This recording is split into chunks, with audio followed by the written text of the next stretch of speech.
Ketika kita memutuskan untuk berumah tangga, entah itu kita mencari suami ataupun mencari istri, kita sama-sama memiliki tujuan supaya pernikahan kita langgeng sampai maut memisahkan. Atau ada juga orang yang ketika menikah, mereka berdua punya cita-cita masing-masing. Ada yang supaya keturunannya banyak, ada yang ingin memperbaiki ekonomi, dan yang lain-lain. Kebanyakan mereka ketika menuju jenjang pernikahan itu diawali dengan tumbuhnya rasa cinta, kemudian kasih sayang, dan saling menyayangi satu sama lain. Tapi bagaimana ceritanya kalau rumah tangga ternyata itu adalah pintu masuk atau awal mula dari bencana yang sebenarnya, di mana ada seorang suami atau laki-laki yang dalam hal ini tega ingin menghabisi istrinya sendiri. Tepatnya setelah mereka bercerai, mantan suami ini ingin sekali bisa menghabisi istrinya hanya karena harta. Untuk itu, jangan kemana-mana. Dalam konten kali ini, saya, Syarif, akan membawakan sebuah pengalaman ruqyah saya ketika meruqyah seorang wanita yang disantet oleh mantan suaminya. Jangan kemana-mana, tetap bersama saya di Kala Senja.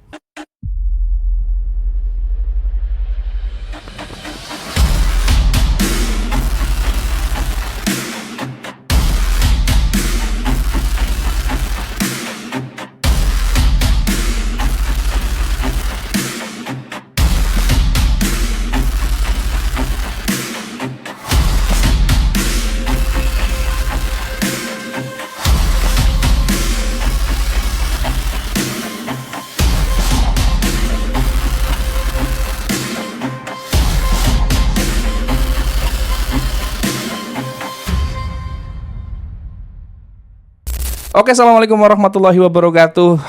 Selamat datang kembali di Kala Senja, dan saya harap semoga teman-teman di luaran sana yang menyaksikan konten ini bisa sehat walafiat dan terus bersemangat untuk menjalani kehidupan dan penuh rasa syukur kepada Allah Ta'ala karena masih diberikan hidup, masih diberikan umur, masih diberikan nikmat.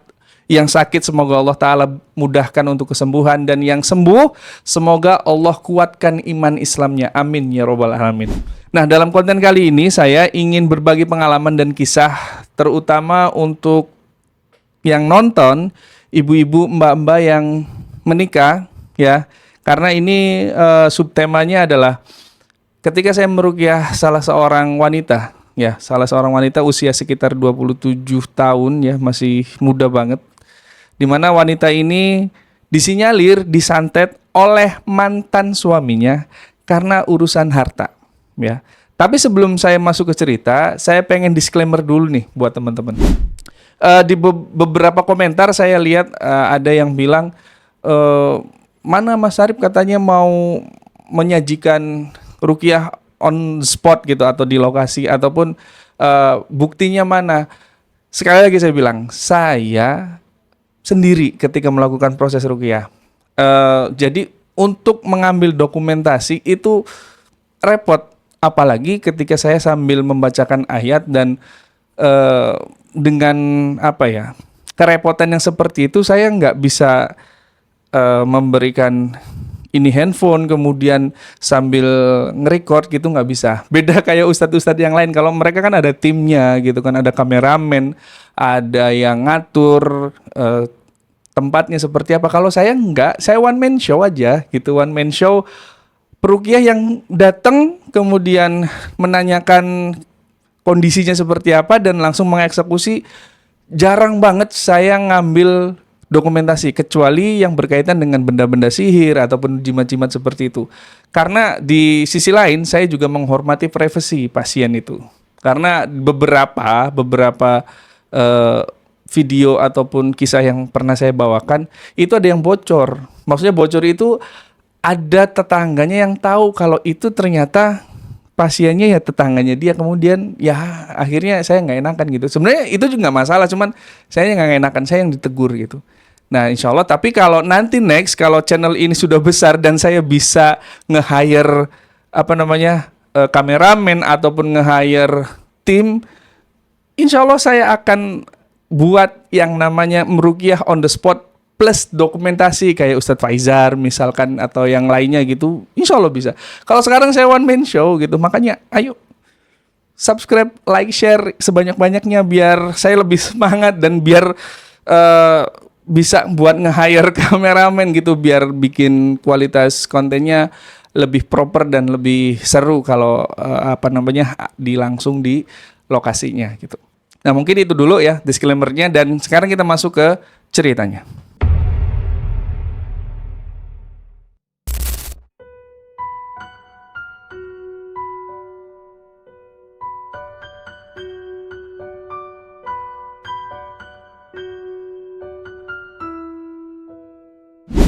Cerita ini bermula di tahun 2025, setepatnya di bulan Januari mau masuk ke Februari.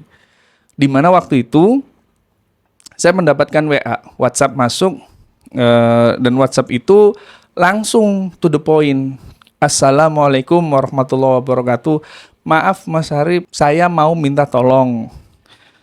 Berkenankah Mas Harif untuk mengobati saudara saya yang sekarang sedang kumat, bahasanya tuh. Kumat tuh dia lagi sakit gitu kan. Angot bahasa Jawanya.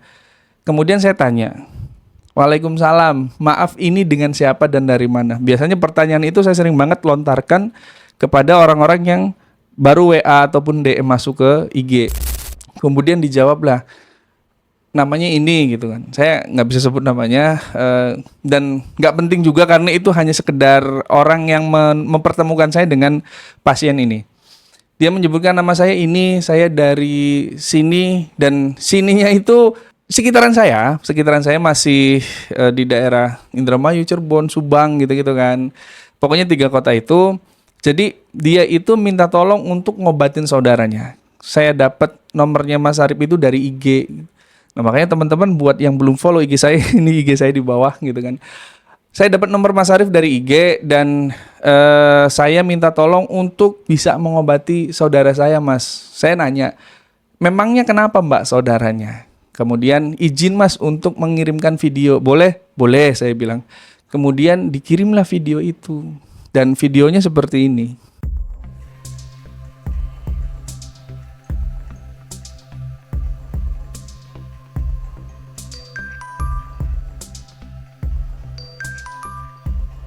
Ya, jadi di dalam video itu si mbak-mbak ini yang jadi pasiennya, perutnya itu kayak kembang kempis gitu, tapi gede banget.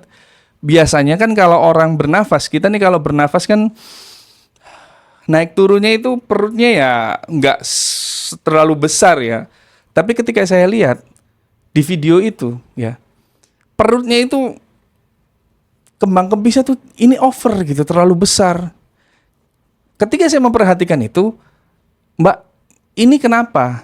Justru itu Mas, saya nanya ke Mas Harif, ini kenapa dengan saudara saya? Loh, maksudnya saya juga nggak tahu, orang ini baru dikirimin video. Kemudian kan saya bilang, Mbaknya sudah dicek ke medis atau belum? Sudah Mas, di 3 kota rumah sakit.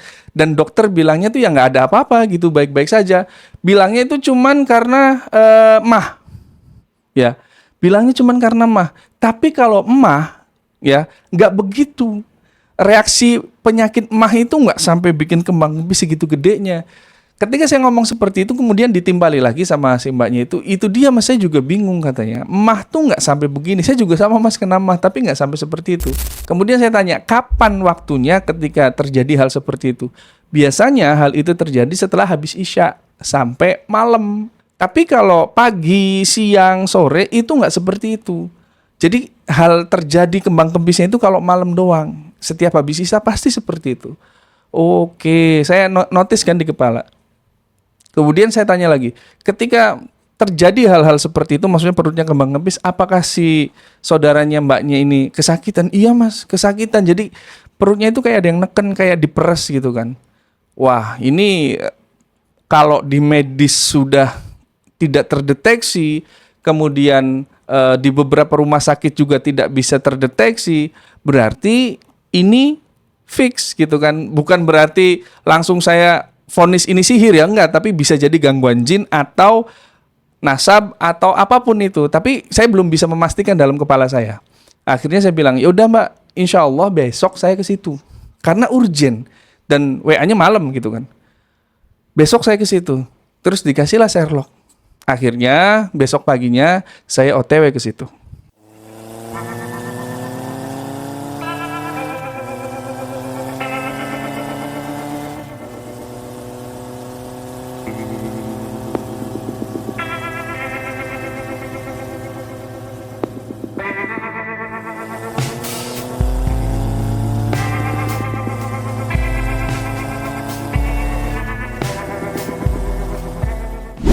Pas nyampe sana sekitar pukul 1 siang hari gitu kan, saya berangkat itu sekitar jam 11, sholat zuhur di jalan, kemudian nyampe rumahnya, dan itu rumahnya tuh agak melosok masuk ke dalam. Jadi dari jalan raya itu harus lewat kebon sama pematang sawah dulu, nah setelah itu baru rumah. Tapi rumahnya ya bagus gitu kan, proper gitu. Nah ketika saya masuk ke dalam gitu kan, saya bilang assalamualaikum, waalaikumsalam. Itu keluarganya sudah banyak yang nungguin di situ. Ada bapaknya, kemudian ada yang tadi ngehubungin, ternyata yang menghubungi saya waktu kemarin itu adiknya si pasien. Nah si pasien ini saya sebut namanya Mbak Sinta kali ya. Ya bukan asli juga. Pokoknya setiap sekali saya nanganin kasus saya pasti bukan pakai nama asli.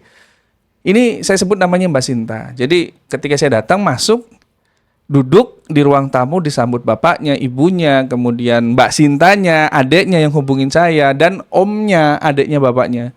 Duduk di situ. Kemudian setelah duduk gitu kan, saya nanya, ini yang sakit yang mana? Karena mukanya tuh nggak menunjukkan yang sakit, ketawa aja santai gitu. Bahasanya bahasa Jawa ya. Saya notice ini bahasa Jawa. Tapi saya nggak akan sebut daerahnya di mana. Bahasanya Jawa halus gitu kan. Saya translate-kan bahasanya gini. Oh iya mas, yang sakit sambil nunjuk ini yang sakit semalam. Namanya Sinta. Saya ngeliatin aja. Yang sakit ini gitu kan. Saya bingung. Iya mas, ini yang sakit yang semalam dikirimin videonya. Terus saya lihat lagi. Tapi kok kelihatan baik-baik aja. Terus Mbak Sintanya bilang, iya Mas Arif, saya kalau siang mah ya begini gitu, nggak merasakan sakit apa-apa, terus juga tidak ada keluhan, tidak ada perih di perut. Tapi kenapa mbaknya bisa sampai seperti itu? Mbak Sintanya nimpalin kan, justru saya manggil Mas Arif ke sini tuh supaya pengen tahu apa yang terjadi sama diri saya. Oh gitu. Terus saya nanya, maaf Mbak Sinta mengalami video ya, penyakit yang dikirimkan video sama adiknya itu sejak kapan yang perutnya kembang kempis itu? Saya mengalami itu sudah 1 tahun belakangan mas. Oh gitu ya, 1 tahun belakangan. Ketika mbak mengalami hal itu, apa yang dirasakan?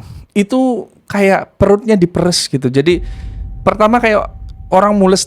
Jadi kalau penyakit itu mau datang, tanda pertamanya itu kayak kayak orang mau BAB gitu, kayak orang mau buang air. Mules, terus lama-lama melilit kayak mahnya kumat.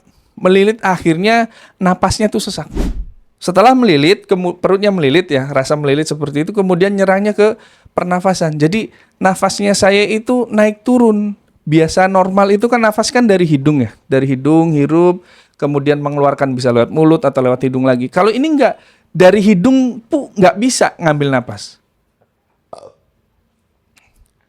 Kalau napas itu nggak bisa lewat dari hidung. Jadi ketika dia kumat, penyakitnya itu ketika bernapas dia lewat mulut. Jadi kayak orang habis lari maraton, lama, panjang, napasnya tuh terengah-engah, Senin Kemis gitu bahasanya. Dan ketika penapasnya seperti itu, keringet dinginnya tuh keluar semua. Saya pikir apakah ini panic attack gitu kan? Tapi kalau panic attack nggak mungkin sampai perutnya kembang kempis segitu gedenya gitu. Jadi berkecamuk di kepala saya. Akhirnya saya terus koreksi, maksudnya menelaah gitu. Kalau setahun yang lalu, pertama kali Mbak Sinta mengalami sakit ini, itu seperti apa? Gejalanya, kemudian juga problemnya seperti apa. Jadi ketika itu dia menceritakan. Nah, setahun yang lalu tuh Mas, tepatnya di 2024, saya itu bercerai dengan suami saya. Oh gitu. Tapi ya dia cerita sih soal kenapa perceraiannya, tapi nanti di belakang. Intinya setelah dia cerai sama suaminya, kemudian suaminya itu ngomong, kalau kamu bercerai dengan saya, jangan harap ada laki-laki lain yang bisa nikahin kamu. Kamu bisa hidup sampai 2 tahun ke depan itu sudah bagus. Bilangnya gitu. Ngancem ya, si mantan suami ini ngancem. Tapi karena memang pada waktu itu sama-sama emosi, suaminya emosi, si Mbak Sintanya juga emosi. Akhirnya suami ini keluar karena memang pada waktu itu tinggalnya masih di rumah orang tuanya Mbak Sinta. Ya di rumah itu kan. Nah, kemudian setelah itu perceraian dan diurus di pengadilan, dan ketika di pengadilan pun suaminya nggak datang ketika sidang. Karena tidak datang kan nggak ada mediasi. Akhirnya langsung diketok palu 2 kali sidang. Kemudian resmilah bercerai. Setelah perceraian itu, Mbak Sinta seperti biasa. Jadi Mbak Sinta ini guru, ya, guru di sebuah sekolah P3K. Mungkin teman-teman tahu guru P3K sekelas ASN lah ya, gitu kan. Guru P3K dan masih sempat ngajar. Setelah 3 minggu perceraian, itu mulai datang penyakit-penyakit aneh. Maksudnya penyakit aneh gimana Mbak, saya bilang. Jadi pertama itu sebelum penyakit ini datang ya gitu kan, yang nampasnya kembang kepis itu, setiap malam itu selalu ada orang yang kayak ngelempar batu di genteng gitu, cetak di kamarnya. Jadi di rumah itu tuh Mbak Sinta punya kamar sendiri gitu kan. Nah di atapnya itu kan gentengnya itu seolah kayak ada yang lempar gitu, cetak gitu, pakai batu kecil. Itu terus berlangsung selama 1 minggu. Tapi karena Mbak Sinta nggak maksudnya nggak notice gitu kalau itu sebenarnya tanda. Ya biasa aja, dipikir kucing. Karena memang pada waktu itu rumahnya masih masih bata yang diplester gitu loh, belum tembok. Tapi gede rumahnya. Bata yang ditembok dan atasnya itu belum ada plafonnya. Jadi masih genteng langsung gitu. Nah, setelah 1 minggu itu dilempar-lempar genteng itu ya. Kemudian mimpi apa Mbak mimpinya? Jadi setelah kejadian 1 minggu sering dilemparin batu, pasir yang bergemericik pasir di atas genteng gitu kan. Kemudian mimpinya itu dikejar ular, Mas. Oke, saya catat lagi di kepala. Dikejar ular itu saya lari, Mas. Ularnya tuh ular hitam. Saya lari.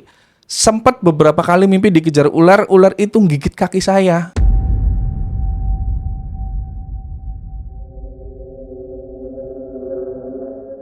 Saya terjatuh, kemudian digigitlah kakinya. Terus saya terbangun. Kemudian besoknya mimpi lagi. Besoknya mimpinya apa? Mimpinya di dalam kuburan. Jadi ketika bangun tidur, di dalam mimpinya itu tidur dia. Kemudian ketika bangun, dia itu ada di kuburan yang batu nisannya itu namanya dia gitu loh. Sinta bin siapa gitu waktu itu. Kemudian mimpinya nyambung lagi. Jadi 1 minggu tuh ada 3-4 kali mimpi buruk seperti itu. Mimpi dikejar pocong, dikejar kuntilanak. Tapi yang sering banget itu mimpi dikejar ular. Ularnya ular hitam, bahkan beberapa kali kayak mau ngeroyok gitu katanya. Jadi nggak satu ularnya, banyak dikejar. Saya catat kan di kepala. Oke. Saya ngarah ketika dia bilang mimpi, saya ngarahnya tuh, oh berarti ini larinya ke sini nih gitu kan. Karena peruqyah itu harus seperti itu. Kalau Ustadz Faizar kan sekarang nulis ya di kertas, ketika ngobrol gitu kan, dia ditulis di kertas diagnosanya. Kalau saya nggak, saya masih di kepala, saya ngafal gitu. Kemudian setelah itu apa lagi Mbak? Kemudian setelah mimpi-mimpi seperti itu, saya cerita sama bapak. Si Mbak Sintanya cerita sama bapaknya.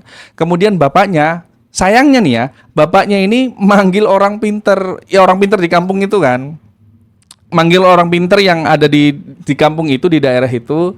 Akhirnya datanglah orang pinter itu. Dan kata orang pinter apa? Kata orang pinter bilangnya kalau rumah ini angker.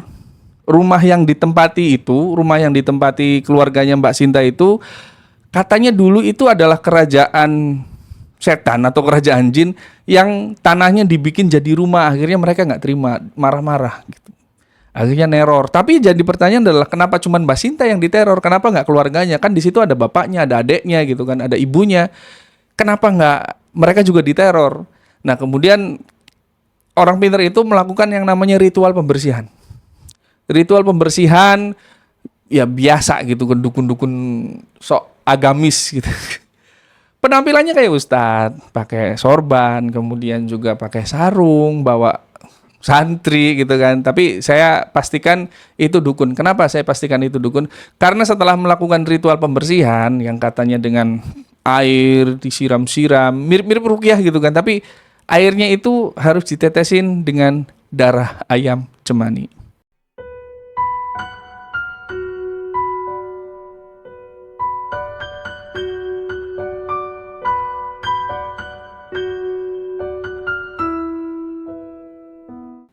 Ustadz itu atau dukun itu motong ayam cemani, kemudian darahnya ditaruh di ember, embernya itu entah dimantrain apa, saya nggak paham kata Mbak Sinta. Kemudian airnya yang dengan darah itu diciratin, muterin rumah dan sampai akhirnya di dalam ruangan, ruang depan, ruang tengah, kamar. Dan yang paling parah itu dia nanam bambu kuning di 4 sudut. 4 penjuru mata angin bahasanya gitu. Nah, bambu kuning itu katanya untuk memagari supaya rumahnya itu terjaga. Oke, gitu.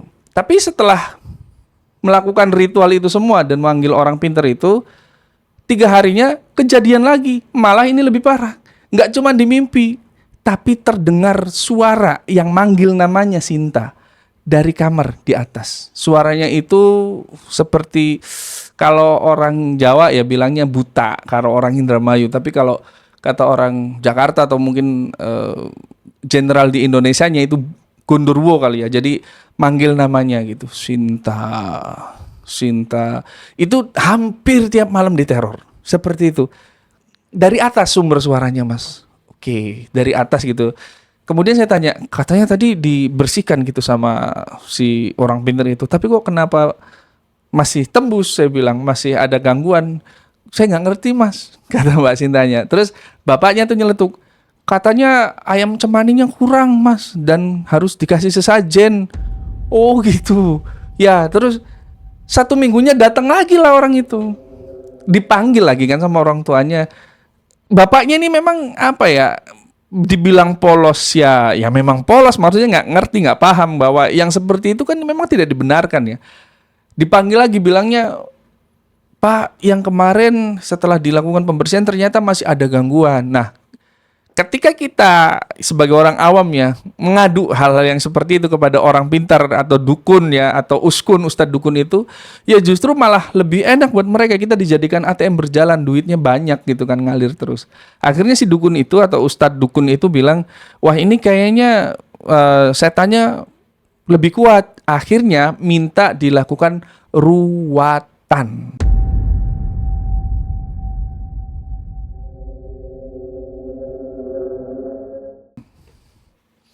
Rumahnya Mbak Sinta diruat oleh Ustadz dukun itu. Ada sajen, ada tumpeng apa segala macam, dikasih menyan, muterin sampai pagi. Jadi waktu itu ruatannya itu dimulai dari jam 8 malam. Si dukun itu bawa sesajen, kemudian bawa kendi. Dia keliling muterin rumah sambil membacakan apa, katanya nggak tahu, kayaknya itu mantra deh, Mas. Soalnya bukan dari Al-Quran, bukan bahasa Arab juga, bahasanya kayak bahasa Jawa-Jawa halus gitu, tapi sambil kayak orang nyinden gitu kan.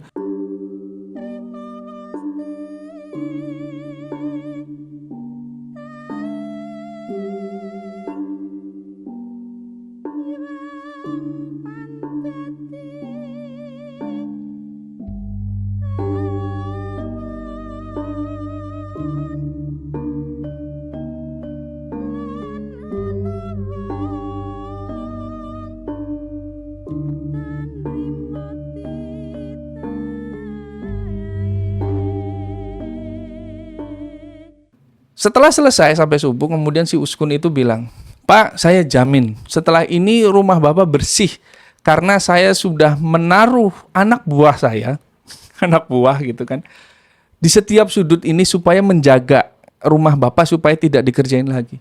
Kayak karena bapaknya tadi ya nggak ngerti apa-apa, diyain aja. Oh iya, terima kasih. Dan perlu teman-teman ingat, itu mahal. Saya tanya, Pak, habis berapa? Habis 8 juta, Mas. Buset, saya bilang. 8 juta buat gituan doang gitu, Mas. 8 juta buat nonton sandiwara kacangan ustadz-ustadz dukun gitu. Waduh. Ya gimana, Mas? Kita bingung katanya. Kita nggak ngerti. Kita pengen supaya rumah kita bersih.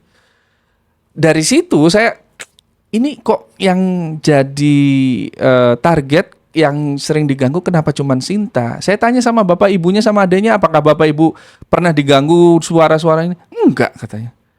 Saya cuman dengar dari anak saya saja, Mas, keluhannya. Nah, semenjak saat itu kepala saya lebih notice gitu kan. Saya kerucutkan, berarti memang ini yang jadi subjeknya adalah si Sinta. Saya tanya sama Sinta akhirnya, Mbak, kalau begitu setiap mimpinya Mbak Sinta, apakah Mbak Sinta posisinya dalam kondisi takut? Iya mas, saya ketika dikejar ular misalkan, itu kondisinya takut. Nah, ini juga menjawab pertanyaan teman-teman yang di grup WA di Kala Senja. Teman-teman video yang nonton ini, kalau yang mau bergabung sama grup WA di Kala Senja Family, ada di bawah linknya. Tinggal klik, nanti insya Allah masuk ke grup WA. Nanti kita diskusi bareng sama saya sama teman-teman yang lain. Ada pertanyaan yang dimana, mas apakah setiap mimpi ular itu dikaitkan dengan bangsa jin? Nah ini jawabannya nih. Setiap mimpi ular itu tidak selalu dikaitkan dengan bangsa jin. Bisa jadi karena efek psikologis, bisa jadi karena hanya bunga tidur, atau memang karena gangguan jin. Tapi kalau mimpi dikejar ular atau bertemu ular, kemudian di dalam mimpi itu kondisi kita takut, ya kita mencekam merasa takut, itu kemungkinan besar adalah gangguan jin. Bisa santet, bisa nasab, apapun itu. Bisa sihir ya, itu fix gangguan jin. Dan dalam hal ini, Sinta mengalami ketakutan di dalam mimpinya. Akhirnya saya simpulkan, ini gangguan jin nih kan. Nah, tapi saya tidak mengucapkan waktu itu ya, saya tidak langsung ngomong, ini Mbak Sinta kena gangguan jin, enggak. Tapi saya masih terus menelaah, karena memang peruqyah itu nggak bisa langsung justifikasi sepihak, enggak. Harus mengulik, harus tahu. Makanya saya sering cerita, banyak cerita saya, kisah-kisah saya, karena setiap kali saya nanganin kasus, pasti saya gali sedasar sepenuhnya cerita-cerita yang memang apa yang terjadi. Hingga akhirnya menentukan kesimpulan, ini gangguan jin gitu kan. Nah kemudian singkat cerita setelah saya tanya seperti itu dan Sinta menjawab iya, akhirnya ya sudah kalau kayak gitu Mbak, maaf saya izin nih. Kalau bisa tolong siapkan daun bidara sama minyak habatus sauda. Dia bilang, mas kalau daun bidara ada. Kebetulan di tetangga saya ada pohon bidaranya. Tapi kalau untuk minyak habatus sauda kita nggak punya. Saya bilang ini, untuk minyak habatus sauda bisa beli di apotek. Cari aja di apotek, minyak habatus sauda yang kapsul itu. Ada kok. Jadi minyaknya sudah dikapsulin. Cari di situ, beli. Ini untuk apa mas? Ini untuk membantu proses ruqyah insya Allah. Jadi saya minta nanti malam saya nggak pulang. Saya di situ dulu sampai penyakit itu datang. Nah kemudian singkat cerita ngobrolnya itu sampai selesai asar ya. Sampai selesai asar ngobrol. Setelah sholat asar kita makan dulu. Kemudian setelah makan melanjut lagi ngobrolan dengan lebih saya pengen lebih ngulik lagi kenapa dan apa yang terjadi sampai sholat maghrib disambung dengan sholat isya. Nah setelah selesai sholat isya, itu kan memang agak deket ya sama masjid gitu kan. Saya sholat di masjid, kemudian ketika datang dan tahu apa yang terjadi, belum juga saya bilang assalamualaikum, si adiknya tadi panik keluar pintu, langsung mapasin saya, mas tolong, itu Mbak Sinta kumat. Itu terjadi jam 7:20 apa lebih 15 gitu. Pokoknya pas banget setelah sholat isya, belum setengah 8 belum. Pas banget setelah sholat isya saya jalan kaki dengan bapak ya, dengan bapaknya Mbak Sinta pulang dari masjid. Pas nyampe depan gerbangnya itu langsung disamperin, mas itu tolong Mbak Sinta perutnya kembang kempis lagi.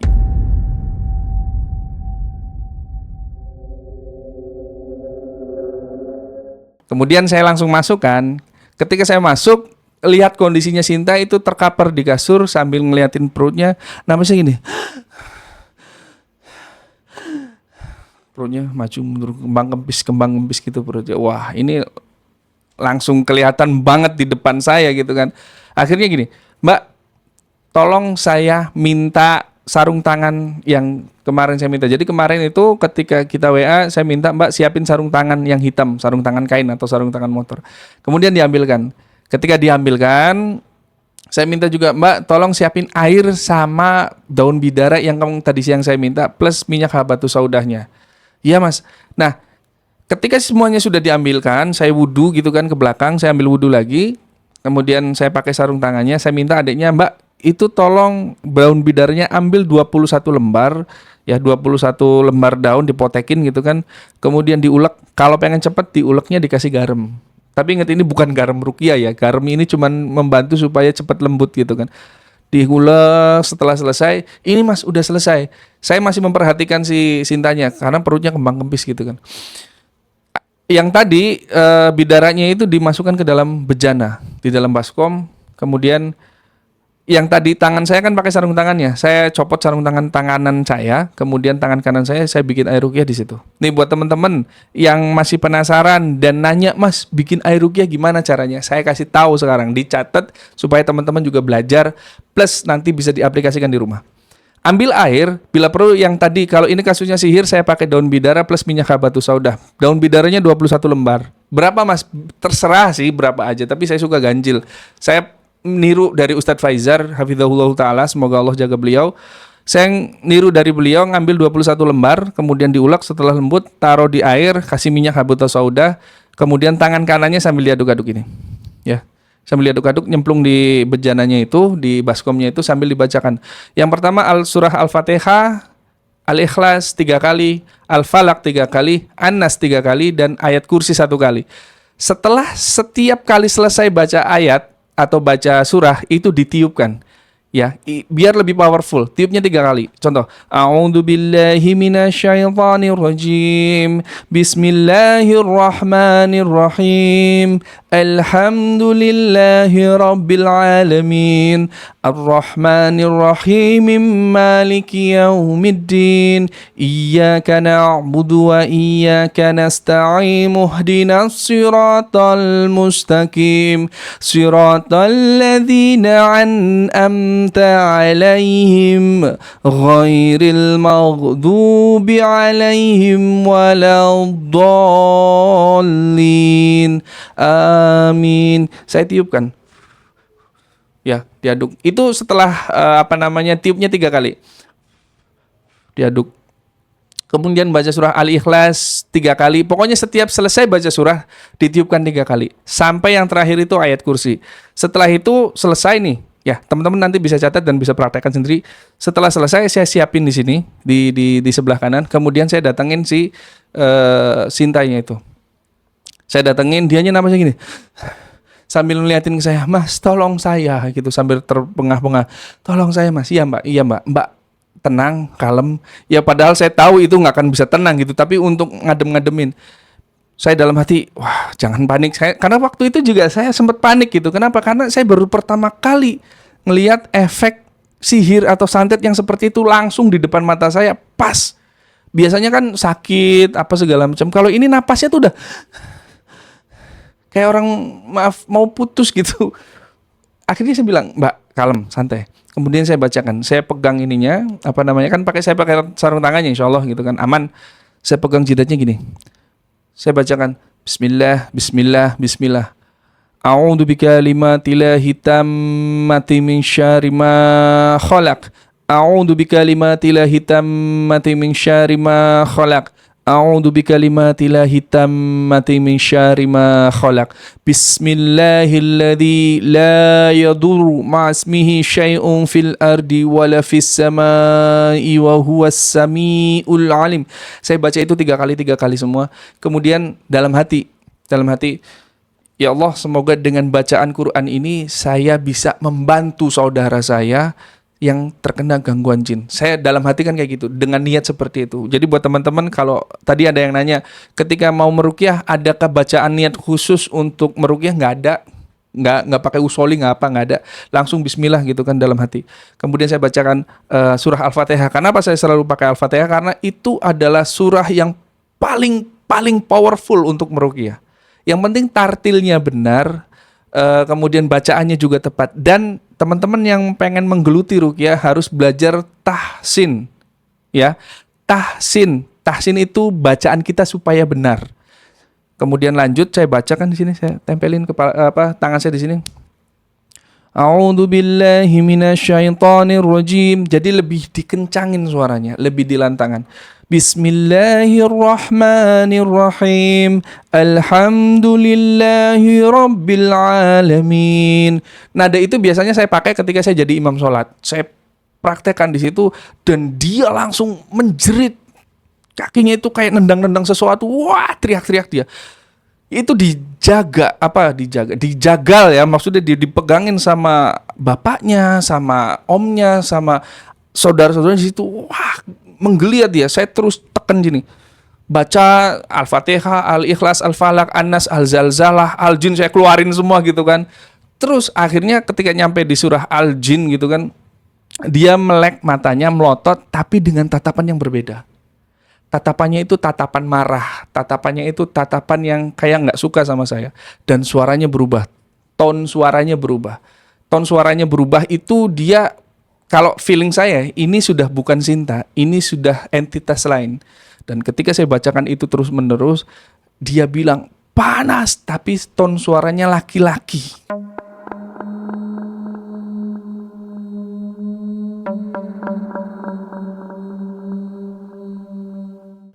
Ketika dia mengucapkan atau bilang panas, kemudian dia mengumpat saya, berkata kasar ke saya, dan dia ngeludahin saya dong. Saya diludahin ketika membacakan itu. Tapi ya itu tadi, karena kalau bukan berniat untuk meruqyah orang, mungkin ya ini bisa jadi faktor saya emosi. Tapi alhamdulillah karena Allah jaga saya. Saya minta perlindungan sama Allah, ya Allah semoga Engkau jaga saya ketika saya meruqyah dari gangguan jin dan syaitan, termasuk dari hawa nafsu. Jadi alhamdulillahnya saya nggak kepancing emosi gitu loh. Dia ngenyek gitu. Kamu gak akan bisa mengeluarkan saya sudah akan membunuh anak ini. Pokoknya gitulah, dia ngancem nggak jelas-jelas gitu. Nah ketika hal itu terjadi, saya fokusin ke dia, fokusin bacaannya. Saya nggak peduli, saya nggak akan jawab pertanyaan dia, saya nggak akan gubris omongan ocehan dia. Dia dengan kakinya terus tendang-tendang seperti itu kan. Akhirnya pada hampir 40 menit, 30 sampai 40 menit saya bacaan itu kan, lanjut. Diputar-putar aja bacaannya. Al-Jin, Al-Mulk, kemudian Al-Baqarah, tambah lagi dengan Al-Zalzalah, Al-A'la, muter-muter itu kan. Akhirnya dia bilang, ampun, keluarkan saya, ampun. Ketika dia sudah ngomong kayak gitu, saya berhenti dulu sebentar. Oke, stop nih. Kamu keluar. Kalau enggak, saya bisa paksa kamu lebih dari ini. Keluar kamu dari tubuhnya Sinta.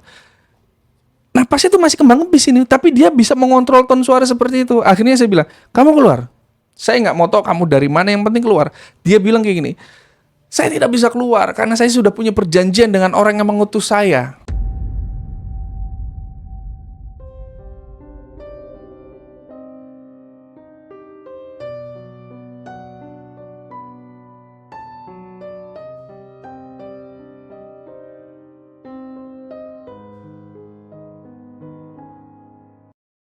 Ketika dia bilang seperti itu, saya notice orang yang mengutus saya berarti ini jin, ini setan, tidak berjalan sendiri. Maksudnya tidak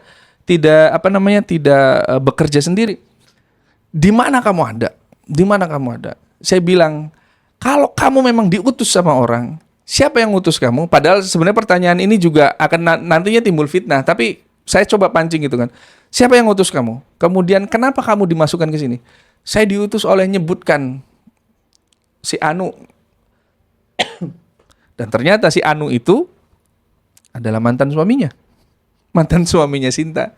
Saya disuruh untuk menghabisi anak ini karena untuk mengambil hartanya. Jadi nantilah saya ceritakan di belakang kenapa hal itu bisa terjadi itu.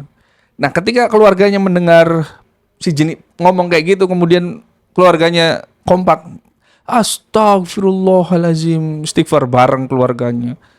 Ada yang sedih, ada yang emosi, ada yang marah. Saya bilang, Pak, tenang Pak, sabar. Ini perkataan jin, kita nggak boleh telan mentah-mentah perkataan dia. Terus si jinnya bilang, ya saya berkata jujur, saya tidak bohong, saya diutus, saya dikirim oleh si Anu gitu kan, si mantan suaminya si Sinta ini untuk menghabisi anak ini. Kemudian, oke. Kamu diam, kamu selesai. Yang penting kamu keluar. Tidak bisa. Saya diikat dalam tubuhnya anak ini. Ketika dia bilang diikat, berarti memang benar ini adalah sihir gitu kan, atau santet, karena bangsa jin masuknya itu diikat. Akhirnya saya tanya, kamu diikat di mana? Nunjuklah di perut. Di sini, di perut gitu. Ya sudah, kalau memang di perut, saya ngomong sama adeknya, Mbak, itu tadi yang nelfon saya pada waktu kemarinnya. Mbak, saya minta susu steril, bisa cap beruang, bear brand atau apa gitu kan. Kemudian kurma, kalau bisa cari ajwa. Nyarinya di mana Mas? Terserah, bebas, mau di Alfamart, mau Indomart. Kalau nggak ada ajwanya, yang penting kurma. Kemudian tadi minyak habatus sauda yang ada gitu kan. Kemudian daun bidara yang tadi tolong potekin 7 lembar. Sama beli madu. Akhirnya lari lah. Nggak tahu ke Alfamart atau ke Indomart. Nggak tahu. Lari, naik motor keluar. Kemudian saya terus menginterogasi. Kamu diikat di mana? Dia bilang diikat di perut. Kemudian kamu masuk tuh dari mana? Dari minuman yang pernah diberikan kepada Sinta. Akhirnya dia masuk lewat situ. Ya. Kemudian nanti deh saya jelasin kenapa sihir itu bisa aktif di dalam tubuhnya seseorang. Kemudian oke, kalau kayak gitu. Saya minta kamu keluar, setelah ini saya bantu kamu keluar. Tapi tolong, jangan pernah balik lagi ke tubuhnya anak ini. Dia bilang apa? Ya, saya akan pergi. Saya tidak mau berada di tubuh anak ini lagi. Saya kapok. Jadi dia tuh pengen bener-bener keluar, tapi nggak bisa gitu. Saya coba tarik dari perutnya, itu memang nggak bisa. Biasanya kan kalau hanya gangguan jin biasa, maksudnya jin yang bukan karena ada ikatan sihir, santet. Ketika ditarik dari perut atau dari belakang naik ke atas, itu biasanya langsung muntah, kena gitu. Tapi ini memang nggak bisa. Saya coba beberapa kali, memang dia diikat gitu kan. Akhirnya datang tuh adiknya, ini mas. Saya tanya ada blender nggak? Oh ada. Akhirnya di blendernya, kemudian kurma, karena kurma ajwanya nggak ada, jadi pakainya kurma sukari pada waktu itu kan, dapatnya aja kurma sukari, saya ambil 3 biji gitu kan.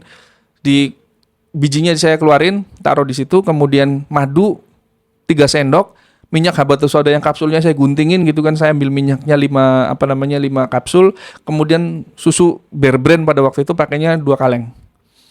Kasih bubuk daun bidara yang sudah dihaluskan tadi, sedikit saya blender, wong. Kondisinya si Sintanya itu masih menggeliat kayak gitu. Masih gerak-gerak, masih kesurupan gitu. Di blender. Setelah di blender lembut, saya saring, taruh di gelas. Kemudian gelasnya itu saya bacakan ayat ruqyah yang tadi. Al-Fatihah, Al-Ikhlas, Al-Falaq, An-Nas, ayat kursi, plus ditambah lagi idza zulzilatil ardu zilzalaha. Al-Zalzalah selesai, saya tiupkan itu 3 kali, kemudian saya datengin lagi, saya bilang minum. Dia tidak mau. Minum, saya paksa. Tidak mau, akhirnya ya dengan terpaksa. Saya pegang mulutnya, kemudian saya masukkan gelasnya begini sambil menggeliat sampai tumbah-tumbah kayak gini. Setelah itu saya tutup mulutnya gini, kop. Setelah masuk, dia sempat yang tadinya gerak, dia lemes, tapi masih kondisi ngetrance atau kesurupan. Setelah itu saya gini kan, Mbak Sinta, saya bacakan lagi. A'udzu billahi minasyaitonir rajim. Bismillahirrahmanirrahim. Sambil dipegang kepalanya. Sabbihisma rabbikal a'la alladzi khalaqa fasawwa. Al-a'la. Belum sampai selesai al-a'la, baru nyampe tengah. Illa masya Allah. Ketika selesai illa masya Allah, dia muntah. Melek matanya dan muntah. Itu banyak banget muntahnya. Di kasur semua. Karena nggak ada persiapan, karena saya juga nggak tahu itu bakal muntah sebanyak itu. Muntah, wah, gitu kan. Saya coba, ini dari lehernya gitu kan. Bismillah, Allahu Akbar. Sambil saya baca-baca sebisanya gitu, Al-Fatihah, Al-Ikhlas, sambil ya Allah ampuni hamba ini dengan seperti itu. Muntah, kayaknya muntahnya dalam banget itu. Sampai maaf bercak, kayak ada hijau, kuning, lendir kuning hijaunya itu keluar gitu. Akhirnya setelah muntah, ada 15 menit, saya minta Mbak Sinta, itu kondisinya udah lemes banget. Mbak Sinta silahkan ke kamar mandi, Mbak. Bersih-bersih gitu kan. Bersih-bersih, kemudian nanti kesini lagi, saya pengen ngobrol. Iya mas, akhirnya diantarlah sama adiknya yang perempuan itu. Adiknya perempuan, kemudian ke kamar mandi. Sudah selesai, mau duduk. Mbak, sholat isya belum? Belum mas, sholat dulu saya bilang. Sholat dulu. Selesai sholat, dan ketika takbir, Allahu Akbar, dia sholat pun kayak mau muntah lagi. Gitu kan. Tapi dia tahan. Saya tahu karena memang sholatnya di kamar. Kamarnya tuh kelihatan gitu kan dari ruang tamu. Nah akhirnya setelah selesai dia datang lagi. Kemudian dengan wajah yang lemes, mas saya kenapa sebenarnya? Nah akhirnya saya jelaskan seperti itu. Nah apa yang terjadi sama Sinta, Mbak Sinta ini? Nah yang terjadi sama Mbak Sinta ini adalah sihir yang dimakan atau diminum. Kenapa saya bilang ini sihir yang dimakan dan diminum? Karena cara masuknya adalah lewat makanan atau minuman yang bersarang di dalam perut. Ini pelajaran buat teman-teman. Bisa dicatat ya. Sihir yang masuknya lewat makanan atau lewat minuman itu adalah orang yang berniat untuk menyihir orang lain dengan media, bisa makanan, bisa minuman yang sudah dimantrai, yang sudah entah dibacakan apa itu. Kemudian airnya atau makanannya dimakan oleh si target dan si korban. Ketika makanan itu sudah aktif masuk ke dalam tubuh, maka dia akan bersarang di perut. Dan tadi kenapa saya pakai susu, saya pakai madu, habatus sauda, kemudian bidara, itu adalah produk-produk yang ada di surga. Sejatinya, satu lagi kurma tadi ya, sejatinya produk-produk yang ada di surga, kan ada susu, kemudian juga kurma, madu gitu kan, itu adalah produk-produk yang memang tidak disukai bangsa jin yang fasik atau syaitan. Saya pakai itu untuk bisa menguras isi perut plus bekas makanan atau minuman yang sudah menjadi buhul atau menjadi media untuk menyihir Mbak Sinta. Makanya setelah minuman tadi masuk, sebenarnya itu minuman enak loh kalau kita yang normal ya, maksudnya yang nggak terkena gangguan jin. Madu, susu, kurma, wah itu Masya Allah, ditambah lagi minyak habatus sauda. Itu luar biasa, probiotik dan penuh protein, kalsium lah. Pokoknya komplit lah, rasanya juga nikmat. Tapi untuk orang-orang yang terkena gangguan sihir seperti itu seperti racun. Dan ketika diminum, muntah untuk mengurus perutnya. Bisa juga harus dipol susunya. Kenapa? Supaya orang yang disinyalir terkena sihir yang dimakan atau diminum itu, diare. Jadi sihirnya itu terlarut ke dalam kotoran hingga dia akhirnya diare. Tapi kasusnya Mbak Sinta itu dilewat muntahan. Nah dari situ saya jelaskan seperti itu. Kemudian bapaknya nanya, apa benar Mas mantan suaminya Sinta yang melakukan itu? Allahu a'lam bishawab.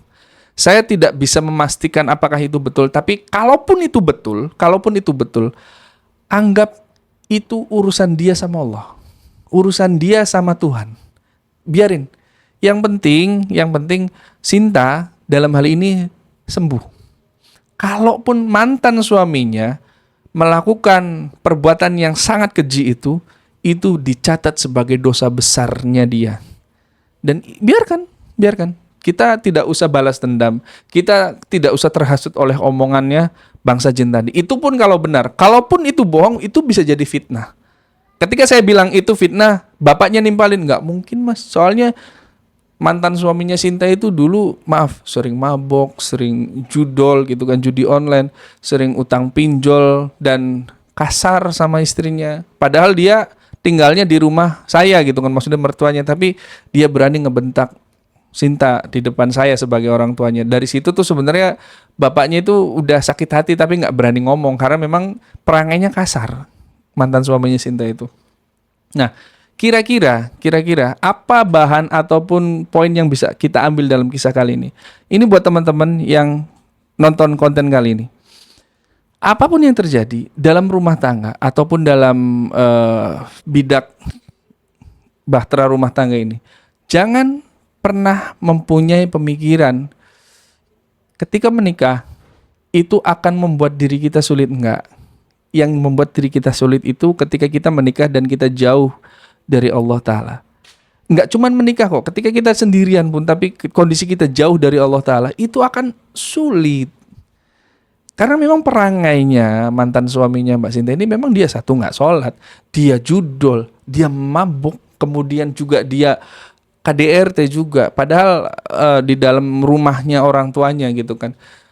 Ya penghasilannya gede gitu, karena dia kerja di proyek. Ya maaf saya nggak bisa sebutkan salah satu proyek di BUMN. Jadi ketika pulang dia bawa duit banyak. Nah yang dimaksud dengan mengambil uangnya itu adalah uang yang ditabung, disimpan oleh Sinta. Itu pun nafkah sebenarnya, tapi buat tabungan. Tapi karena memang sering mabok, kemudian judol, kemudian juga punya pinjol juga, akhirnya uangnya nggak jelas. Tapi Sinta sempat nyimpen uang sisa dari yang diberikan sebagai nafkahnya. Nah makanya yang tadi kenapa dibilang nargetin supaya uangnya bisa diambil itu kalau Sintanya meninggal gitu atau wafat karena sihir itu, uang yang di banknya bisa diambil. Ya. Jadi sekali lagi saya bilang, ini buat teman-teman yang sudah menikah, yang mungkin kondisi rumah tangganya sedang tidak baik-baik saja. Buat teman-teman yang baru menikah, yang mungkin diuji dari ekonominya. Percayalah, itu adalah cara Allah untuk mengangkat derajat teman-teman yang sudah menikah. Ketika Allah Ta'ala menguji ekonomi teman-teman yang sudah menikah, itu adalah titik balik. Ya, karena saya juga mengalami sendiri hal yang seperti itu. Ketika saya baru pertama menikah, ujian awal-awalnya adalah ekonomi saya dan istri saya morat-marit. Akhirnya saya bertobat sama Allah dan dipertemukan dengan ustadz yang sayang sama saya, guru saya yang ngajarin saya ruqyah sampai sekarang. Alhamdulillah.